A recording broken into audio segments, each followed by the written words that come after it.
ഇത് ഞാൻ ആദ്യം തന്നെ ഒന്ന് ഇത് വെക്കണേ. ആ എഡിറ്ററോടാണ് പറയുന്നത്, ഇതൊന്ന് ആദ്യം തന്നെ വെക്കണേ. അതായത് 3ഉം 4ഉം ആൺസുഹൃത്തുക്കളെയും കൊണ്ടുപോകുന്ന ചില ടീമുകൾ വന്നിട്ട് ഫേക്ക് നമ്പറിനോ ഇല്ലെങ്കിൽ ഒറിജിനൽ നമ്പറിനോ ഇവിടുന്ന് തെറി വിളിക്കുന്നത് നിങ്ങൾക്ക് പറയാനുള്ളവരെല്ലാം പറഞ്ഞോ, ചിരിക്കാനുള്ളവരെല്ലാം ചിരിച്ചോ, തെറി പറയാനുള്ളവരെല്ലാം തെറി പറഞ്ഞോ. ഇപ്പോഴെന്തായി? ഞാൻ പറഞ്ഞില്ലേ, ഇതിനപ്പുറത്ത് എന്ന് പറഞ്ഞു കഴിഞ്ഞാൽ ഒരു ബന്ധമുണ്ട്.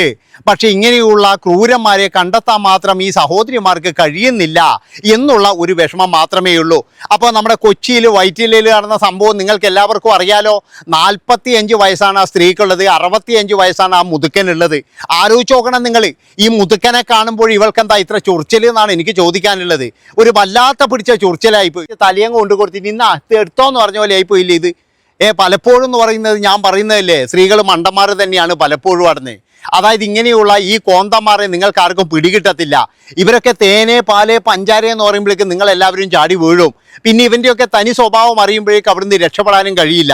ഈ 65കാരനുമായിട്ട് ഇവർ ഒരുപാട് നാളായിട്ട് ബന്ധമുണ്ട് എന്നാണ് പറയുന്നത്. ഇവരാണെങ്കിൽ ഭർത്താവ് മരിച്ചൊരു സ്ത്രീയാണ്. അപ്പോൾ കോട്ടയത്ത് നിന്ന് പലപ്പോഴും എന്ന് പറഞ്ഞു കഴിഞ്ഞാൽ ഇങ്ങോട്ട് വരാറുണ്ട്.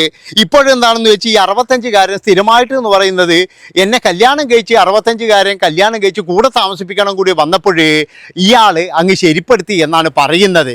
പക്ഷെ അത് പൊട്ടത്തരന്നേ ഞാൻ പറയുള്ളൂ. കൃത്യമായിട്ട് അന്വേഷിച്ച് കഴിഞ്ഞാൽ ഈ സ്ത്രീയുടെ സാമ്പത്തികം മുഴുവൻ ചിലപ്പോൾ ഇവൻ അടിച്ചു മാറ്റിയിട്ടുണ്ടാകും. സാധാരണ ആണുങ്ങളിൽ അങ്ങനെയാണോ? അതായത് പെണ്ണുങ്ങളാന്ന് പറഞ്ഞാൽ നല്ല രീതിയിൽ ചൂഷണം ചെയ്യും. ഇപ്പം ഞാൻ 2-3 ദിവസം മുമ്പ് പറശ്ശിനിക്കടവിലുള്ളൊരു വീഡിയോ എടുത്തു എന്ന് പറഞ്ഞിട്ട് എൻ്റെ മക്കളെ അനക്ക് വന്ന തെറികൾ കാണണം. അതൊക്കെ ആരാന്നറിയാം? അതായത് അതൊക്കെ എന്ന് പറഞ്ഞാൽ ഇവൻ്റെ കൂട്ടുകാരനാണ്. പിന്നെയാണ് എനിക്ക് മനസ്സിലായത് ആ ചങ്ങാതിൻ്റെ കൂട്ടുകാരൻ. അതുപോലെ ഇതുവരെ പോകുന്നവർ, ഇങ്ങനെ സുഹൃത്തുക്കൾ ഉള്ളവർ, ഇങ്ങനെ പെൺസുഹൃത്തുക്കൾ 4-5 ഉള്ളവരെല്ലാം ഉണ്ട്. ഇവന്മാരൊക്കെ വന്നിട്ടാണ് നിന്നെ തെറി വിളിക്കുന്നത്. അത് നിങ്ങളൊന്ന് ആലോചിച്ച് നോക്ക്. ഒരെണ്ണത്തിന് പോലും സ്വന്തം ഐഡിയയിൽ വന്നിട്ട് തെറി വിളിക്കാനുള്ള ധൈര്യമില്ല. അതാണ് നിങ്ങൾ മനസ്സിലാക്കേണ്ടത്. ഒരുത്തൻ അതിൻ്റെ ഇടയ്ക്കെന്ന് പറഞ്ഞാൽ അവൻ്റെ ഭാര്യനെയും മക്കളെയും എല്ലാം കൊണ്ടുവന്നിട്ടാണ് തെറി വിളിക്കുന്നത്. അപ്പം അവനാണെങ്കിൽ പ്രൊഫൈൽ ഓഫ് ചെയ്ത് വെച്ചിരിക്കുകയും ചെയ്യുന്നത്. എന്തെങ്കിലും ഒന്ന് പറഞ്ഞു കഴിഞ്ഞാൽ ആ നിമിഷം എന്ന് പറഞ്ഞു കഴിഞ്ഞാൽ ഇത് പറയുന്നവനങ്ങ് തെറി വിളിക്കും. ഇത് ചെയ്തവനോ പോയവനോ ഒന്നും ഒരു കുഴപ്പവുമില്ല. ഇപ്പോൾ നിങ്ങൾ ആലോചിച്ചിട്ടുണ്ടോ? ഈ 65 വയസ്സുകാരൻ്റെ ഭാര്യ, അതുപോലെ തന്നെ മക്കള് മുത്തച്ഛനാണോ ഇയാൾ? അതാണ് നിങ്ങൾ മനസ്സിലാക്കേണ്ടത്. എൻ്റെ മുത്തച്ഛൻ ഇതുപോലെയുള്ള ഒരുത്തനാന്ന് പറഞ്ഞു കഴിഞ്ഞാൽ പിള്ളമാർക്ക് എന്ത് അഭിമാനമാണ് ഉള്ളത്? അപ്പോൾ എല്ലാവരും പറയും വീണ്ടും എന്തിനാണോ അവരെ പറഞ്ഞ് നിങ്ങളിങ്ങനെ നാറ്റിക്കുന്നതോ? കണ്ടുപിടിക്കണം, അതാണ് വേണ്ടത്. തന്തയല്ല, തന്തേൻ്റെ തന്തയല്ലായാലും ഇമാതിരി തോന്നിയവാസ പണി ഉണ്ടോയെന്ന് മക്കൾ കണ്ടുപിടിക്കണം. മക്കൾക്കും തെറ്റുണ്ട്, ഭാര്യക്കും തെറ്റുണ്ട്, എല്ലാവർക്കും തെറ്റുണ്ട്. അല്ലാതെ ഇങ്ങനെ കയറൂരി വിടുവല്ല വേണ്ടത്. ഒരു ദിവസം വീട്ടിൽ വന്നില്ലേ ചോദ്യം ചെയ്യണം എവിടെയാ പോയത് എന്ന്. അതൊക്കെ നിങ്ങൾക്ക് പണ്ട് തന്നെ VM ബിനു പറഞ്ഞു തന്നില്ലേ? അതായത് നെടുമുടി വേണു ബാലേട്ടൻ എന്ന് പറയുന്ന സിനിമയിൽ മറ്റേ ഇവിടെ മൂകാംബികയിലേക്ക് പോകുന്ന രംഗമില്ലേ, അന്നേ അയാൾ കാണിച്ചു തന്നിട്ടില്ലേ ഭർത്താക്കന്മാരെ സൂക്ഷിച്ചു കൊള്ളുക, മൂകാംബികയിലേക്ക് എന്ന് പറഞ്ഞു പോകുന്നുണ്ടെങ്കിൽ ഏതെങ്കിലും ഒരു ബന്ധം ഉണ്ടാകും. അതാണ് VM ബിനു എന്ന് പറഞ്ഞത്. അപ്പം അങ്ങനെ പോകുന്നുണ്ടെങ്കിൽ കാരണം എന്താണെന്ന് വെച്ചാൽ മരിച്ചപ്പോഴല്ലേ മനസ്സിലായത് മറ്റൊരു ബന്ധമുണ്ട് എന്ന്. അങ്ങനെ മോഹൻലാൽ പോയിട്ട് ഏറ്റെടുക്കുന്നതെല്ലാം നമ്മൾ കണ്ടതല്ലേ. അതൊന്നും ഇല്ലാത്തതൊന്നും അല്ല, VM ബിനു അന്ന് ഉള്ളത് തന്നെയാണ് എഴുതി വെച്ചിരിക്കുന്നത്. അതുകൊണ്ടാണ് ഞാൻ പറയുന്നത്, തന്തമാരായാലും അതുപോലെ തന്നെ ആരായി കഴിഞ്ഞാലും ഇപ്പോഴെന്ന് പറഞ്ഞാൽ ഈ സ്ത്രീ അവിടെ നിന്ന് കോഴിക്കോട് എന്തായിരുന്നു കോട്ടയത്ത് നിന്ന് ഇങ്ങ് എറണാകുളത്തേക്ക് വരുമ്പോഴേ ചോദിക്കണം എവിടെയാണ് പോയത്, എന്തിനാണ് പോയത് എന്ന് ചോദിക്കണം. അല്ലാതെ കയറൂരി വിട്ടിട്ട് കുടുംബങ്ങളെല്ലാം നശിച്ച് ഇപ്പോഴെന്തായി?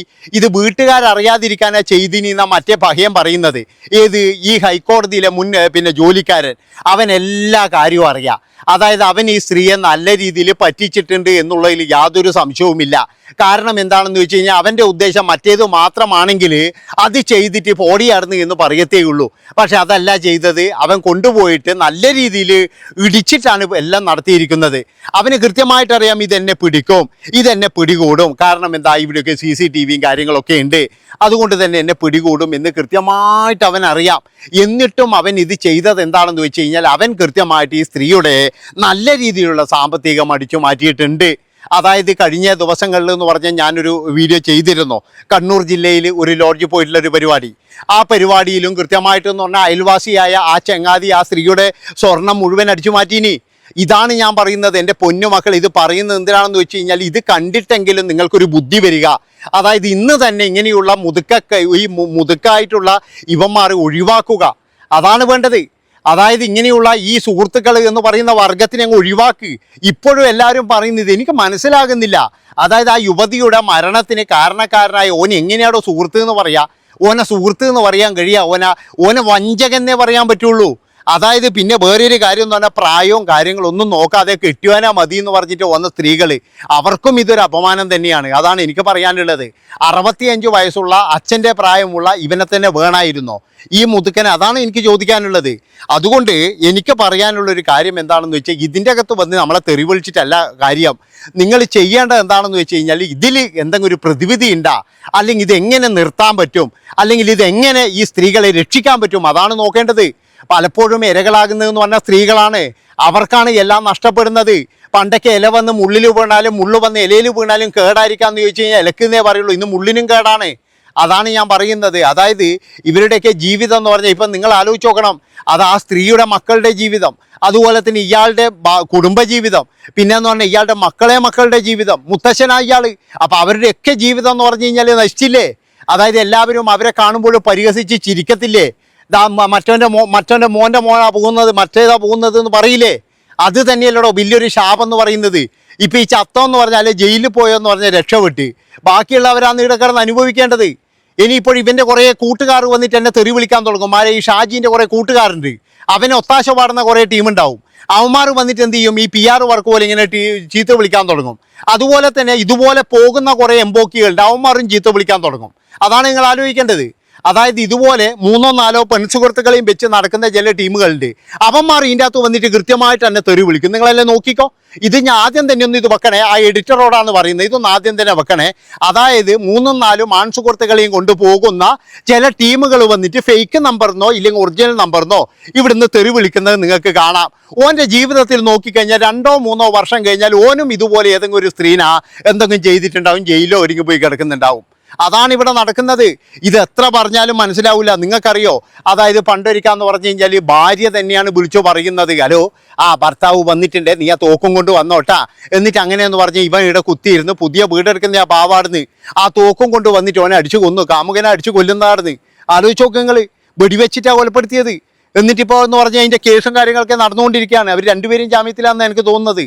അപ്പം ഇങ്ങനെയുള്ള ഒരുപാട് സംഭവങ്ങൾ നടക്കുമ്പോൾ നമ്മളൊക്കെ ഇത് പറയുന്നത് എന്തിനാണെന്നറിയാം. ഇനിയെങ്കിലും ഇങ്ങനെയുള്ള ചളിക്കുഴിയിൽ പോയിട്ട് വീഴരുത്, അല്ലെങ്കിൽ ഇനിയെങ്കിലും നിങ്ങൾ നന്നായിട്ട് ജീവിക്കണം. ഇതൊക്കെ എന്ന് പറഞ്ഞാൽ ജീവിതം നിങ്ങൾക്ക് വേണമെങ്കിൽ ഞാൻ പറഞ്ഞല്ലോ കല്യാണം കഴിച്ചോ കുഴപ്പമില്ല, കല്യാണം കഴിക്കുന്നത് വലിയൊരു ഇത് പ്രശ്നമൊന്നുമല്ല ഇപ്പോഴും. അല്ലാതെ എന്ന് പറഞ്ഞ് ഇങ്ങനെയുള്ള കേവികൾക്ക് പോകരുത്, അത് വളരെ മോശം തന്നെയാണ്. എന്താണെന്ന് വെച്ചാൽ മറ്റുള്ളവരാണ് ഇതിൻ്റെ പുറകിൽ നാണം കെടുന്നത്. പിന്നെ ഞാൻ പറഞ്ഞില്ലേ, ഒരു വഴിവിട്ട ബന്ധം ഇല്ലെങ്കിൽ ഒരു അവിഹിത ബന്ധം പോലും ഇതുവരെ എന്ന് പറഞ്ഞാൽ ലോകത്ത് നല്ല രീതിയിൽ കലാശിച്ചിട്ടില്ല. പണ്ടൊക്കെ എന്ന് പറഞ്ഞാൽ ഇതാരും അറിയത്തില്ല. കാരണം എന്താ, നാട്ടിൽ കുറച്ച് ആൾക്കാരെ അറിയുള്ളൂ. ഇന്ന് അതല്ല, ഇന്ന് സോഷ്യൽ മീഡിയ വന്നോട് കൂടിയിട്ട് എന്ന് പറഞ്ഞാൽ ലോകം മുഴുവൻ എന്ന് പറഞ്ഞു കഴിഞ്ഞാൽ ഇത് മിനിറ്റുകൾക്കുള്ളിലാണ് പടർന്നു പിടിക്കുന്നത്. അതുകൊണ്ടാണ് ഞാൻ പറയുന്നത്, ഇമാതിരി തോന്നിയവാസ പരിപാടികൾ നിങ്ങൾ എല്ലാവരും നിർത്തിയേ മതിയാകൂ. ഇല്ലെങ്കിൽ നിങ്ങളെ ആശ്രയിച്ച് ജീവിക്കുന്ന, അല്ലെങ്കിൽ നിങ്ങളുടെ പിന്നെ മക്കളായിട്ട് ജനിച്ചു പോയി എന്നുള്ളൊരു ഇത് തോന്നി അവർക്കൊക്കെ എന്ന് പറഞ്ഞാൽ നാണക്കേടാണ്. അതാണ് പറഞ്ഞു വരുന്നതാണ്. അപ്പോൾ നിങ്ങളൊരു കാര്യം ചെയ്യും, ഇനി തെറി വിളിക്കണ്ടോ എല്ലാം തെറി വിളിച്ചോ. അവൻ്റെയൊക്കെ ജീവിതം എന്ന് പറഞ്ഞു കഴിഞ്ഞാൽ കുറച്ച് കാലം കഴിഞ്ഞാൽ ജയിലിലാന്ന് നമുക്കറിയാം. കാരണം എന്താ വെച്ചാൽ 3-4 ആൺസുഹൃത്തുക്കൾ അവർക്ക് ഉണ്ടാവും, അത് ഉറപ്പാണ് നടന്ന്. നന്ദി, നമസ്കാരം. ഒന്ന് ഹൈപ്പ് ചെയ്ത് കളാം. Bye bye.